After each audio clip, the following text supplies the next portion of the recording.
উফ উফ, আমার খিদে, এখন আমি গোটা জঙ্গলকে ফেলতে পারি।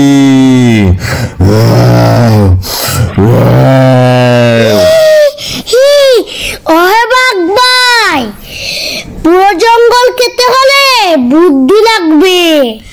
একটুখানি খেলা খেলি, তারপরে নয় পুরো জঙ্গল খেয়ে ফেলো। তাহলে চলো বাঘ মামা, আমরা খেলা শুরু করি। আমরা একে অপরকে প্রশ্ন করব, যে প্রশ্ন উত্তর দিতে পারবে না সে ঝর্ণার গরম জল খাবে। আচ্ছা শিয়াল, তাহলে আগে আমি খেলাটা শুরু করি, না কি বলো?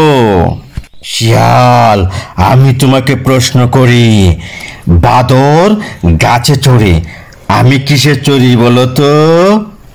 বাঘ মামা, আপনি তো রেগেছেন। তাহলে বাঘ মামা, আমি তোমাকে প্রশ্ন করি, আকাশ থেকে মাছ পড়লে তুমি কি করবে? শিয়াল, আকাশ থেকে কি মাছ পড়ে নাকি? আকাশ থেকে তো বৃষ্টি পড়ে। বাঘ মামা, তুমি তো উত্তর দিতে পারো না, যাও কোন ঝর্ণাতে গিয়ে ডুব দেও।